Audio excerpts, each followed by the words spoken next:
Hello, everyone. Welcome back to the Melanin Margin, the weekly chat show where conversations about race are never off the table. We're your hosts, Quaviondre Williams. And Daquon Wilson.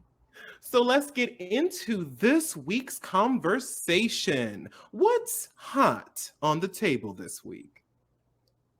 In an article written on Forbes magazine by Allison Durkee, we learned that SeaWorld-owned theme park Sesame Place was sued for $25 million on Wednesday for alleged race discrimination after a black child was ignored by characters at the park, part of a broader controversy over the Philadelphia area's attractions' allegedly racist practices, sparked by a separate viral video showing a performer snubbing black children. Parent Quentin Burns filed a lawsuit in federal court after his child and other black kids were allegedly ignored by characters during a meet and greet on June 18th, alleging performers portraying the Sesame Street characters Elmo, Ernie, Telly Monster, and Abby Cadabby refused to engage with the black guests, but readily engaged with white ones.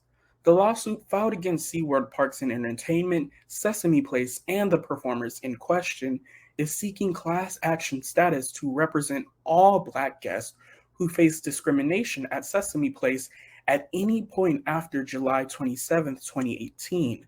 The complaint alleges Sesame Place and SeaWorld committed pervasive and appalling race discrimination in violation of federal law and also accuses the theme park of breach of contract and negligence by not adequately training their performers and hiring them despite their alleged racial biases. Sesame Place has issued multiple apologies regarding the initial video that went viral and said in a statement about Burns' lawsuit that it would review the complaints and the park is, quote, committed to deliver an inclusive, equitable, and entertaining experience for all of our guests, end quote. So, Andre, that begs the question, what are your thoughts on this lawsuit against Sesame Place? I just want to say that I hope that the parents made sure those little kids knew that what happened during their experience had nothing to do with them. It breaks my heart to hear this story because it just reinforces why it is so important for people to learn about race in this society so that we can start making moves to create a more equitable and fair world. I mean, Sesame Place has issued multiple statements trying to defend themselves, even going as far as to say that the masks make it difficult for the characters to see at lower levels, which has been debunked multiple times by Right. actual performers who have worn these masks. But even still, Sesame Place is geared towards children, not adults. So even if this was the case, that would just be bad business, seeing as though kids are their target audience and they are at lower height levels. But what really gets me is that this supposed training that they have stated they are going to conduct with their staff is something that is being done after this event. This should have been a part of their training from the beginning. I mean, why is it that every time something overtly racist happens, the people accused want to scream about how they will train their staff better, yet there is no mention of this training being the standard for all new employees? I mean, racism exists everywhere, and it does not just evaporate when people go to jobs or go to schools or go about their everyday lives. I mean, simply ignoring the fact that racist and racist institutions exist does not make racism go away. And if this was just one freak occurrence, then Sesame Place could have easily fixed the issue by firing the employee, reaching out to the family, apologizing, and offering some form of compensation. But there have been several other videos of instances at Sesame Place where Black children were being ignored by characters, which is why this issue has escalated to a class action lawsuit. And allegedly, Sesame Place released a statement saying that they reached out to the mother of the video that started this whole conversation and said that they gave her free tickets or something to that effect as their form of an apology. And the woman came forward, and in the words of Dakota Johnson, she said, "No, that is not the truth, Ellen. That never happened."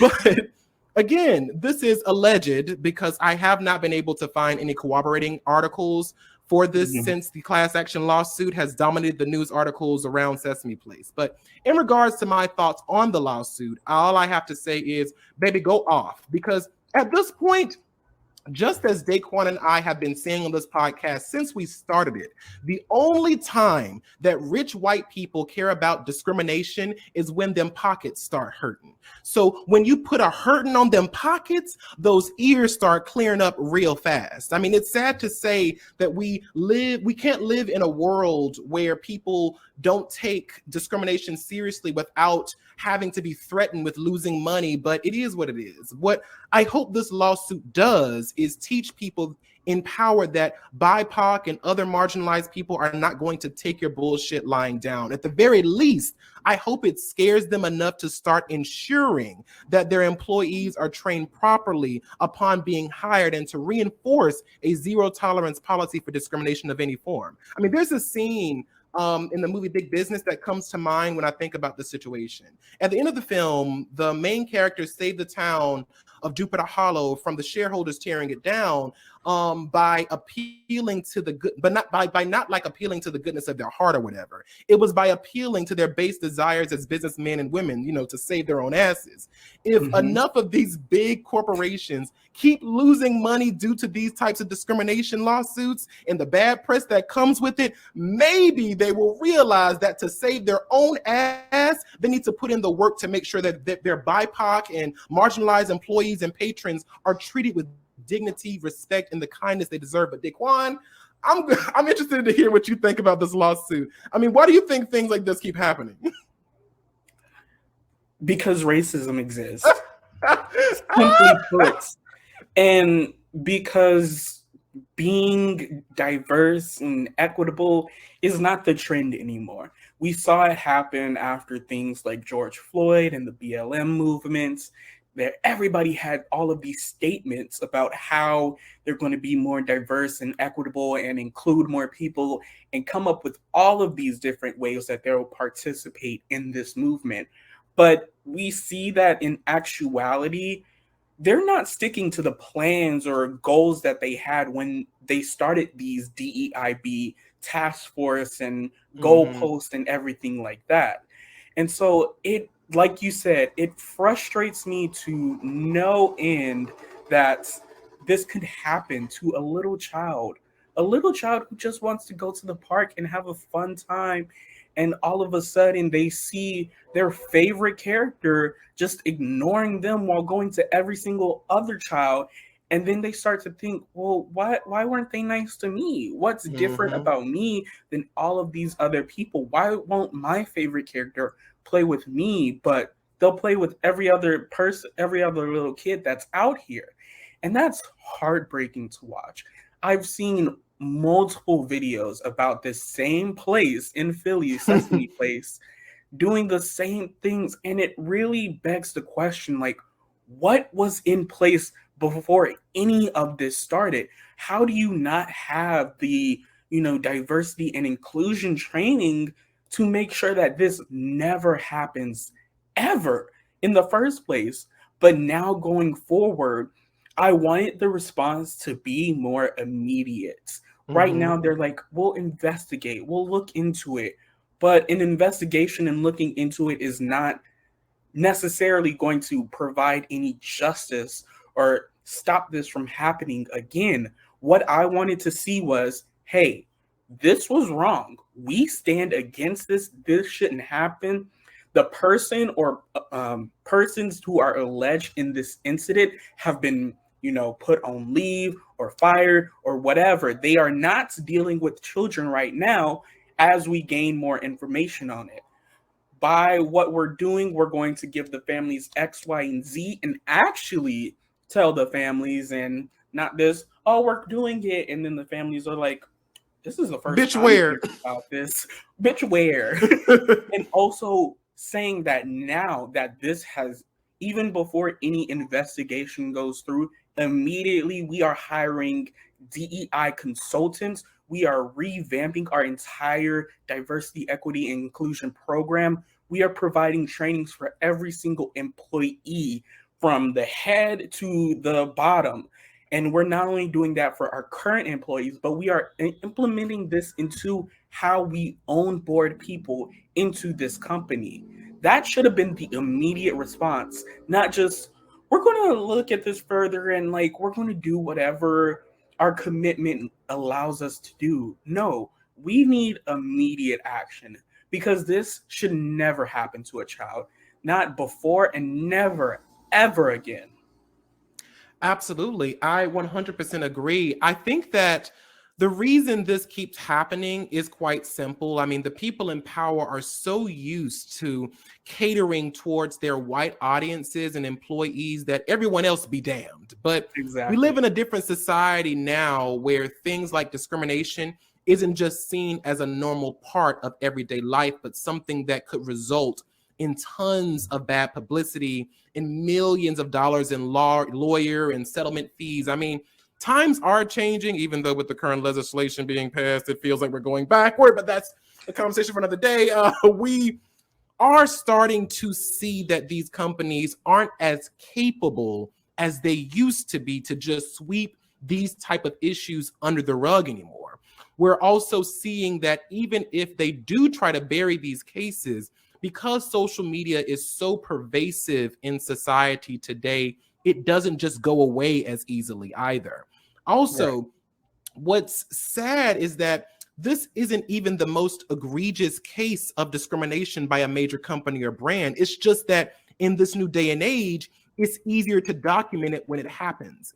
Before, it used to be a lot of, your word against the word of a major company with millions of dollars and tons of lawyers to intimidate you into silence. I mean, in 2022, all it takes is a press of a button and you have hard evidence of exactly how something happened.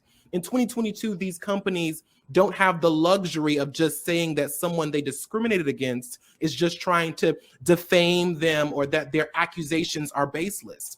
Sesame's Place says that they are, for over 40 years, their company has worked to uphold the values of inclusion, respect, and belonging. But my question is, how many other BIPOC kids have been ignored by these characters that we just haven't seen video evidence of because it was more difficult to get that kind of proof back in the 80s and 90s? I mean, in Right. 2022, that racist comment or action is in high definition with crystal fucking clear sound. So let's see if they start singing a better tune after this lawsuit is settled.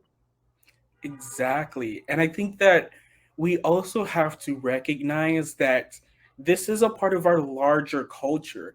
If as a society we are not moving towards, having an equitable and just environment for everybody, then these instances and these corporations are just going to be microcosms of our larger society. So that's Mm-hmm. why it's important that we stay involved in all of these issues like Black Lives Matter and all of these DEI initiatives that companies say they are, and hold them accountable to make sure that they are sticking to what they said. They are sticking to their word. And as a country, we are making sure that across all different types of fields, not just Sesame Place, but in our government legislation, in education, all of these different avenues, that we have this equitable and inclusive environment for everybody to feel included. It really starts at the bare minimum of just educating people, telling Mm-hmm. these people what we really mean by equity and inclusion, and making sure that we are not just, doing a little bit here and a little bit there, but really transforming the entire landscape of our society. Absolutely.